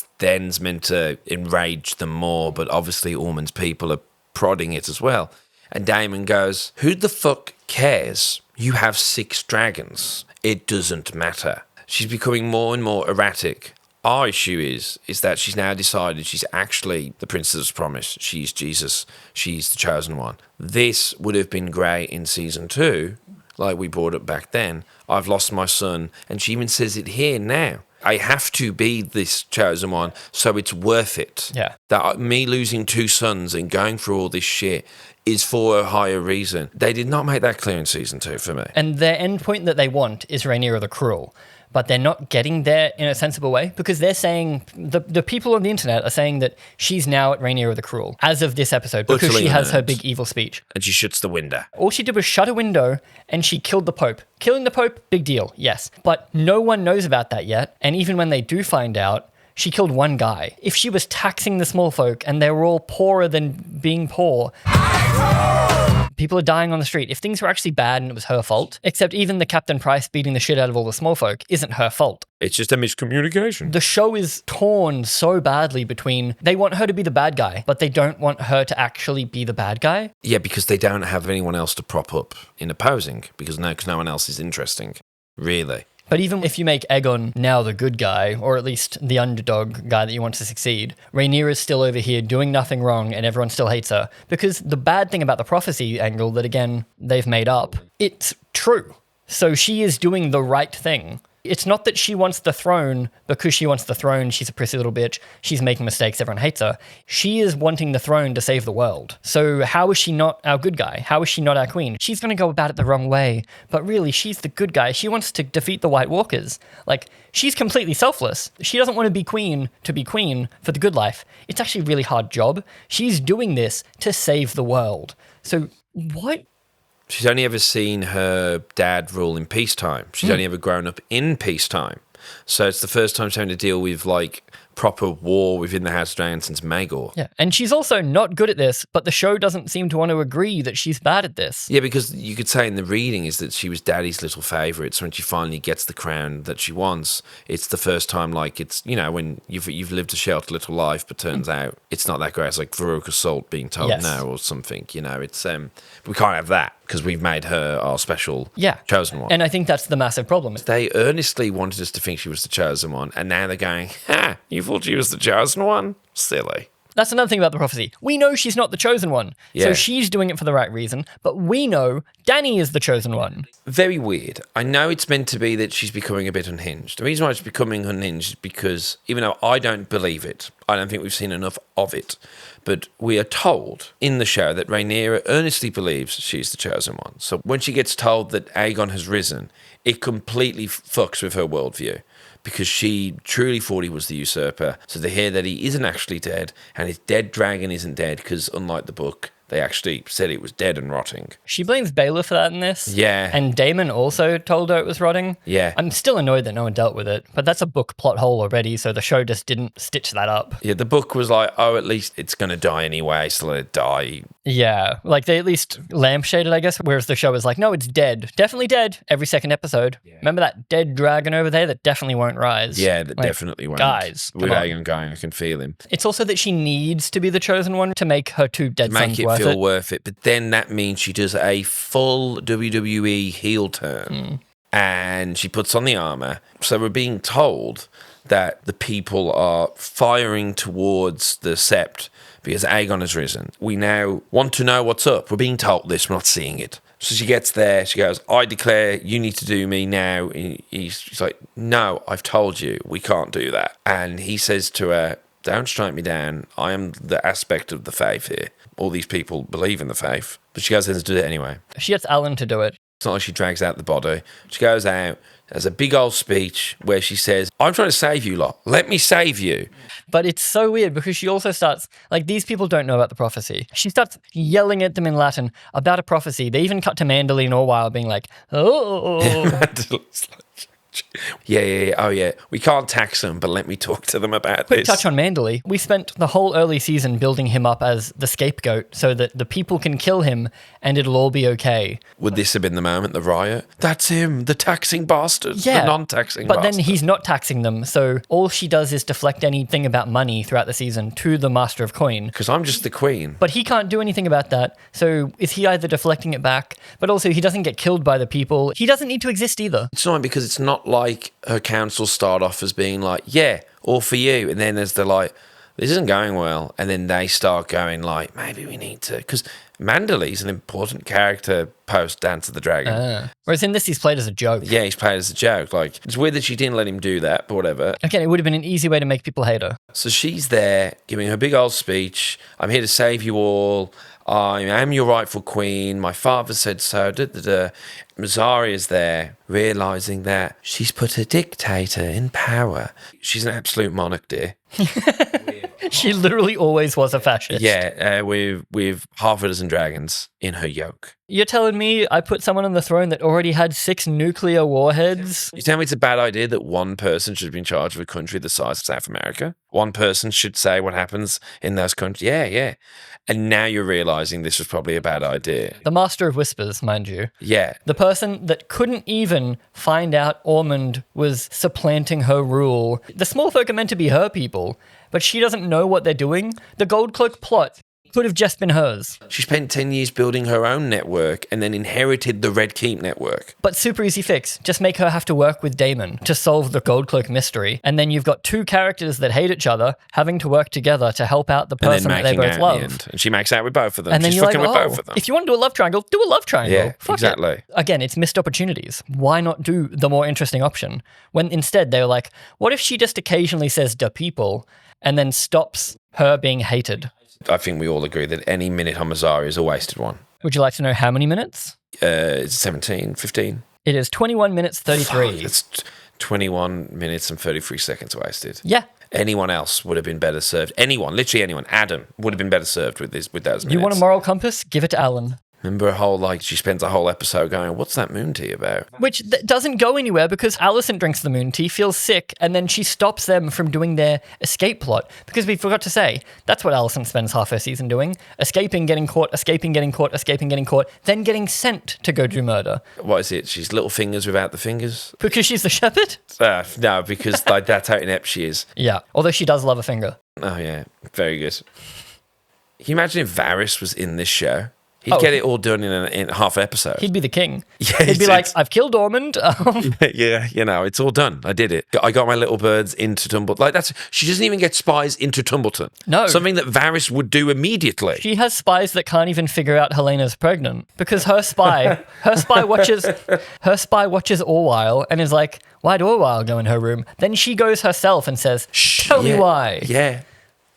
Useless. Useless. A lot of people are saying she's Sarah Hess's self-insert. I don't know where that comes from. Because they're Asian? I don't know. I think that's a bit of a I don't reach. understand it. Sarah seems to have stepped out of the limelight a little Yes, bit. Sarah Hess isn't in any of the behind the scenes that I've watched. Don't think she's. So I don't understand that. So yeah, explain that to me in the comments, please. But yeah, apart from that, Massari is pointless. So end of Rhaenyra is, she yells at everyone in Latin, and it doesn't end badly. I almost wish that meme, which when I first saw it before I watched the episode of Helaena in the background, I was like, I think that would have been better. She does this outside the Red Keep and Helaena falls down on her. Quick touch on Helaena, slight spoilers. Helaena is the reason that people hate Rhaenyra, but no one in this show knows who Helaena is. I would believe that this version of Helaena would be incredibly charitable. She should be, but she didn't leave the Red Keep. You think she would invite loads of children into the garden and talk to them? Helaena sees the people twice in season 2. Once during her funeral procession, which everyone is like, oh, our heir has been killed. This is sad because we all love Aegon. Well, everything about them is marketing. They've called him Aegon. They're the faithful, like it's Alicent there, good Queen Alicent in green. So like I get the people liking her there. I guess it's also weird that was 2 years ago for us, but also like maybe a month and a half for the world. So that's probably what I'm not keeping up with here. Because they treat it like it's been 2 years. And then she's out and about one time with Alicent. They're doing some prayers and then they get swamped by the people and some guy gets his arm chopped off, maybe the shepherd. But then that's the only, and then she gets dragged away and like she seems worried. Like, and if you're a poor person being like, my queen, I love you. And she's like slapping you away, panicking. I'd get the hint maybe. Yeah. But these are poor people from a fantasy world. I don't know. That's the only 2 times she actually deals with the people. So do the people in this universe actually love Helaena? Maybe? We don't know, but the way I'm viewing it, I don't really see her causing the downfall of Rhaenyra in this current form. Yeah, but because the rumour's going to be that, they're going to have it be that the Red Keep is washed with rumours of that it was Rhaena who organised her to be killed. Or That, obviously, as we've touched on, doesn't work because you've took away the thing that makes Helaena suicidal. Maelor the missing. Yeah, the loss of Maelor. Some people are happy enough with it, again, because the suicide, you don't have to be in your right mind, and she was having a bad day. Not that I would bring this level of reality or detail to this show. That's the thing, it is a high fantasy show. Written by people who seem to be far than happy to cut around reality when it suits them. And giving her more of a reason seems better still. Yep. Like, why would you... Narratively, why would you not strengthen her motivations rather than make it feel like a whim for some people and other people being like, I get you? Having a character kill themselves is always a bit of a hard one because you do need to give them a sufficient enough reason. It's like Christopher Nolan's killed plenty of his women in his films. He tries his best to give them... He doesn't give them character. What are you talking about? Let's go, Ormond. Okay, Tumbleton. Everyone's favourite for most of the show, I think. Great scenes. Ormond Hightower wins on the fact that he has the best, most interesting written scenes. Like the Savas scene, all that stuff is great. And they also have the undertones of him talking a big game about Savas and stuff, but war isn't Savas. So he's hoity-toity, he's a prick. By the end of the season, he is the devil. I'm amazed he didn't put babies on his shield. My thought during the episode was, why not strap like a child to the front, give him a sword, and then just be like, fuck it. But they only want to do that a little bit. And also, whatever, like child labor laws, Ryan Condor was complaining about not having Maelor, the missing. All the boys. Because of that, but now we're like, oh. His plot is fake Daemon, go to Tumbleton, hold up and wait for Aemond, Gwaine, Baratheon. He literally uses fake Daemon to buy himself time. And I guess he hoped that Alicent would play along. So then he wants to prop up Daemon because Aemond's went, Aegon's presumed dead. So we prop up Daemon. The plan then being that he'll install him as a puppet king and we will reorientate Westeros back towards the faith and the old ways, and slowly but surely we remove these incestuous aliens. We need one Targaryen just to tide us over. And why not a Targaryen that, at least as of right now, is actually brunette, which means everyone's a fucking moron, because you would think it would be brought up that the new son is brunette, so when they see a blonde boy they go, isn't Daemon definitely brunette? Ryan Condor left that vague on purpose. I do like the idea that it's vague, and I do like the idea that he's brunette, but it only makes sense in the show if he is actually blonde. Because if he's blonde, then Daemon and Rhaenyra would fall for it. But if he's brunette, it's because Ormond hates Targaryens, doesn't want to see one. I love that angle. Yeah. And I also love the other angle, where if he was brunette from birth, then Alicent, who's currently berating Rhaenyra for her bastards, can't just pop out a kid that doesn't look like her other kids, especially with Criston Cole around. Yeah. So it makes perfect sense that she would send her one brunette kid off. Yeah, because it would lesser her position. And I love that. I love that. But it means that Rhaenyra and Daemon have to be idiots. Exactly. You just have to pick a lane. Yeah. Like it has to be one of those two things. They've managed to drive down the middle. You can't have both guys. Yeah. But yes. So he holds up there, but it doesn't work out. He doesn't get what he wants. Aemond doesn't come with Vhagar, which was the plan. We don't need a big army if we've got the biggest dragon. Sorry, I just realized he gets what we want for Rhaenyra. He's doing the right thing, because the reason we all like Ormond's scenes is because he's a competent person, and he's doing competent things, making the right decisions, but things that he can't account for because life isn't so vast. Yes, so, and he even loses at that. Yeah, the knight that he expects to come to his rescue, Aemond, doesn't. The Baratheons don't do what they're supposed to. Like, so many things that are supposed to happen. He's making the right calls. He's undermining King's Landing, but they figure that out. He's kind of spiraling because every good decision he makes gets twisted or bent out of shape and doesn't go his way. So He basically does what we want Rhaenyra to do, but he's always bad. Like, pretty much from the get-go, they're like, this is the bad character. Yeah, because they needed to have a bad character and thankfully, they casted someone who could be bad almost by himself. Yeah. Doesn't interact with Rhaenyra at all. Has great scenes with Gwaine. We could have done with that way earlier, couldn't we? Guess Ormund's screen time. It's got to be more than half an hour. 32 minutes, 43 seconds. Just. He is number 5. He is the 5th most. Gwaine is number 7 at 27 minutes. Okay. Gwaine gets down there ahead of the army, which were ahead of him. And also through the sieged city that's being watched by a dragon. We have so many problems with logistics this season. Without horses too. Yeah, I guess he would have got horses eventually because he left on foot because they ran out of horses. If it happens off screen, it's magic, baby. Gets there, weeks to spare, I think, or a good bit. Yeah, time also doesn't make sense. Has some good scenes. I mean, Daemon, wonderfully acted. I think they kind of lose what they want to do with him towards the end, like he doesn't rise up as maybe we wanted him to. Never flies his dragon, despite that they set that up. He's already Daeron the Daring, according to the Faceless Man, but then is knighted later on, Daeron the Daring. So that was already a title he had, but then knighted later. And not even crowned while knighted. It's not like they crowned him, like before they went off, you're doing this for your king, and he's got the crown on. He doesn't go out in the battlefield. He overlooks, but then runs away immediately. You think he'd at least want the dragon there for marketing. Don't you worry, guys, we've got a dragon here. Yeah. Your king is with jazz you. Up your troops. We're using child soldiers, but dragon. Yeah, and also, don't you worry, we've got Silverwing, which Ormund doesn't let anyone else in on. Ormund definitely should have let other people. They'd make a big deal about Daeron and Gwaine not knowing Ormund's piece on the board, and there's the line, he's keeping something from me. We already know what it is. It's not interesting. There's no mystery in this season at all. The only mystery for half a second is who's killing the Gold Cloaks, and then they immediately reveal that with the pigeon. And it's Ormund, because Ormund is undermining Rhaenyra's rule. Well, it would have been interesting if it was Mysaria trying to undermine Daemon's position. Yep. But yeah, whatever. Daeron the does nothing is just around. He doesn't really get to play off Ormund. Ormund is more playing off himself. Ormund's kind of giving it all in every scene. Gwaine, and I will fight Gwaine. I will actually bring it up because I forgot. He did turn into fucking Arthur Dane when he had to protect Daeron. I did also forget this and defend my position. Those guys didn't even get their swords out yet. Still. He killed a bunch of unarmed men. He went John Wick with a pencil on him. He did kill a bunch of people, And he was guerrilla warfaring. He was at war. It annoys me that we don't see any guerrilla warfaring. Also, he was the tourney knight in Season 1, Episode 1. I'll give up my position. He is more of a badass. We were discussing that the fight with Jon Roxton and Daemon, one, it's not as cool as it could be because it's the first time Valyrian Steel and we don't even know. There's people who didn't even realise he had a Valyrian Steel blade. It has a name and no one knows. Jon Roxton has 9 minutes and 52 seconds. But he has, Orphan Maker, cool sword, badass name. He gets a full-on boss battle. He gets the TR-8R. Even looks like a boss. But there's no emotion in that other than just it's a cool fight. And the only tension is we don't want Daemon to die because he's our hero. Assuming you still like Daemon. A lot of people have fallen off the Daemon train. Yeah. But Daemon is positioned as our hero in this episode. Because in season 1, he was positioned almost as we don't know what he's going to do. Some kind of rogue prince.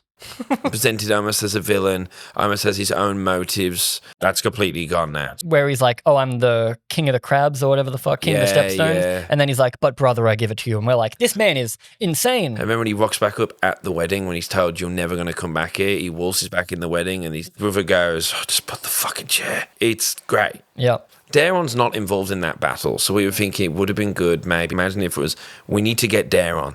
Daeron's the only person they can rally around. Ormund can throw as much money at it as he wants. He has no claim without Daeron. He has no claim anymore. So he better just bend the knee. So the goal surely has to be find Daeron, find that fucking dragon. And Daeron the Daring, you're going to be on the front line. He's going to decide, now my king, we can't have you because if you go, this whole thing's... He's like, no, I need to help my men. Daeron the Daring, maybe he starts making a mistake. Looks like Daemon's finally going to get him. We go, oh no, I'm torn. I like Daemon, but Daeron, Gwaine comes in. Now it's Gwaine versus Daemon. Maybe Gwaine should have died in that moment. Maybe Daemon should have got it on Gwaine, but then no explosion. They both get away, but now it's Daeron and I don't know. But it's something where now there's some personal stakes in this fight. Because Gwaine and Daemon fought season 1, episode 1. Yeah. You just have to reference that a little bit. This isn't the tourney anymore, my prince, or something.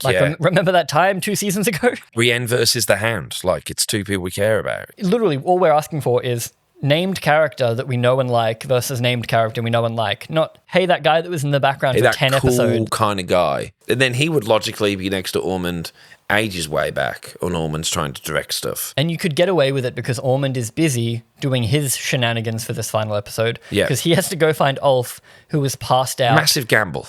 Actually, not that clever. He should have kept an eye on him. Because we thought they were at least going to have it be that he figures out that's Hugh's wife and uses that to try and get Hugh on side. Yes. But then they would have been too powerful. But then it would have just been Tumbleton 1. It is weird that we set up Hugh a lot for this season. We get shots of just his wife. His wife is in Tumbleton. His wife gets solo screen time without any other named characters. And just like, what's Hugh's wife up to today? Like, let's go find out. Oh, she's being sexually assaulted. Oh no, her brother has been murdered. The reliance on sexual assault in this show is, I mean, did you do the count on that? Sorry. I didn't. But if you want a guy to look like a bad guy, make him essay a woman. You have to have successful essays unseen, it's spoken about. But then you have a lot of attempted essays. Ulf's arc, which in theory works fine, is that he thinks it's going to be a high life. He's going to be a Targaryen. He's going to be a dragon rider. He gets 18 minutes 20. Yeah, you're not going to be a Targaryen. He's like Ulf the White. You can't go down to the pub with the boys. Rhaenyra's too busy not caring about Ulf. Yeah, even Daemon is like, give him a lordship. And she's like, just a knighthood. I'm not going to criticise them because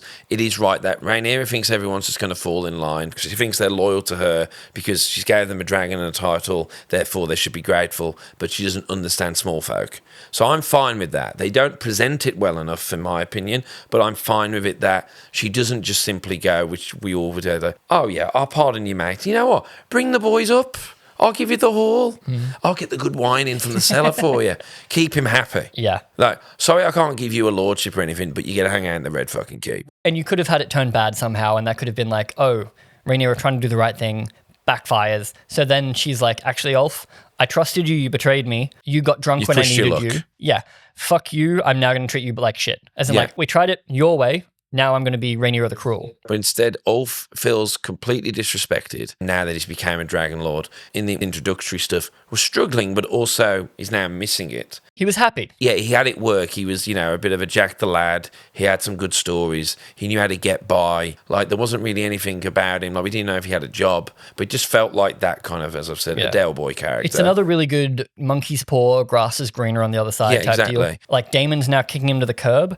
And I do actually really like, from a show-only perspective, not talking about the future yet, how Ormond falls into his own trap and gets really pissed off at Ulf for getting drunk on the job, and then he kicks him to the curb in front of everyone, and then Ulf says, fuck you too, and while he's burning the Black Army, decides to roast the Green Army. I don't know why he continues to roast Tumbleton. He's just a bad person now, I guess. Maybe he left the pub untouched. So that's his plan. But then he gets chased off by Caraxes at the end. So it's like, Ulf is in a very weird spot. What are we doing with this? What are we doing with Ulf? But apart from that, I really like the idea that he's like, actually, Ormond, because this isn't Savas, it's backfired in your face. You were a prissy little bitch. Off the board. Screw you. I like it. It would have been cool if maybe they went with because we don't know why they turned, if this was Daeron's play. Fellow Dragon Rider, you're being insulted, and it's him being political, and he goes to both Hugh and them going, Gets turn them on on our side. side. I'll give you your wife. I'll give you a lordship. But Yeah. then Ormond looking down on Targaryens, bastards still count. Maybe you could even relate to him. He goes, I'm not a bastard, but my mother viewed me as one. Yeah, true. She You sent play the me hair away. colour. She sent Even me if away. Alicent sent him away, she goes, she sent me away because of this. So I know how you feel to be rejected for who you are. Give Daeron something Give to Daeron do. something to do. What a daring move. But they were also banking on that he wouldn't use Caraxes. Because of children. Yeah, I mean, he could at least, at people point, they could at least flown in and burnt so then Roddy the Ruin could have got in. They didn't have ballista. Like, Yeah. you had options there, Daemon. But if we get into the logistics, it doesn't work. But yeah, it's not Helm's Deep, so That's the thing. I think they also kidnapped Corlys maybe to give a reason for the Blacks to attack. but also not to burn because Corlys is Yeah, there. because my entire thing the whole time was, wait, why are we attacking Tumbleton? Like, yes, Ormond's there, but like, we don't need Tumbleton. They go out of their way to be like, Tumbleton, it's not strategic. It's useless. Tumbleton's a piece of shit. We can't siege until the River Army gets here, but we can siege it with just part 2 dragons. If they fucking do anything, just strafe and go, you're not fucking coming out, make it clear, because we'll burn the shit out of you, we don't care. Army gets there, okay, great, yeah, we're just going to, do a fucking long-ass siege. We're going to starve we're them just going out. to wait here. And then we're going to force them to come to Parley and figure out, which is what they almost did anyway. So, okay. Well, Gwain's idea of Parley is to give Corlys up, which is their only leverage. I'll give you Corlys if Daeron can rule Hightower and you keep everything else, which is from the book, but it is something Alicent suggest to Rhaenyra as a way to like placate everyone. I think the line in this is we can go back to when everything was peaceful, but apparently in the book it also says that every year there was a war between someone in the Seven Kingdoms, like someone was always fighting someone. So realistically, Aegon was peace. Aegon the peaceful. He forced unification. Yeah. Whereas Gwaine wants to go back to that, and Daemon's like, no, fuck you.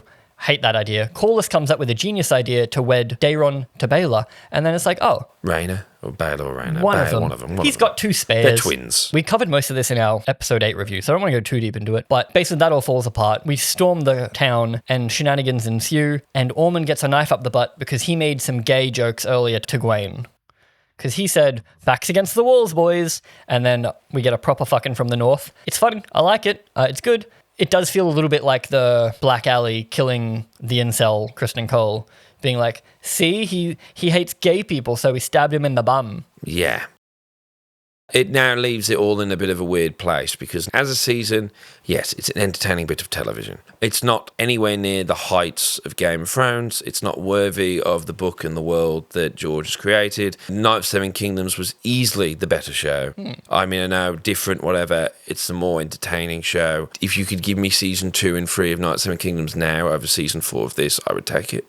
But then now we leave with a insane season 4. If they're to do what people think they're going to do, a lot of cool things have to happen. Sunfire has to like do some shit. We have to have more than one big moment per episode. Which could be cool if we do that. It would be an incredible season of television. Yeah. But my question is, what's the big moment in most of the episodes this season? What were the character arcs cleanly, you know? They do not have the ability or the budget or the willpower to do one big thing per episode. Yeah.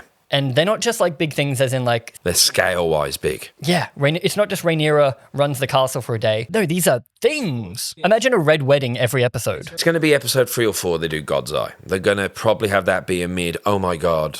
That's if they're pacing it well. If they're not, that'll be episode 6. Somehow bringing the boys back. Yeah. You got to bring them back, Viserys, and even though that's fucked at this point... I reckon we do an entire video on season 4 that's just full of spoilers and is just like, this is what they have to cover in 8 episodes. Yeah, we need to. Because good fucking How luck. are we going to do it? Whew. And what are they going to cut? What are they going to combine? Do you like it more than season 2? Because season 2 felt like nothing but filler to us. We liked the start, but then it fell apart. But they stay the same here. It's the same First 3 problems. episodes here were pretty decent. But we actually ended with a battle and a status quo shift.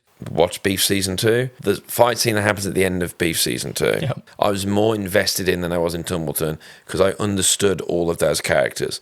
Beef Season 2 is people talking, usually in one location, and I couldn't get over how much plot and character stuff was happening in 1 or 2 episodes. And like House of the Dragon, they're all dog shit people. All dog shit people. They're bad people making awful decisions, and you're like, no, why'd you do that? No. Yeah, but so much happens. When I was done watching episode 3, I went, it's only episode 3. And they're 30-minute eps. Yeah, some of them are very, and they cover great character stuff and plot stuff. It's happening.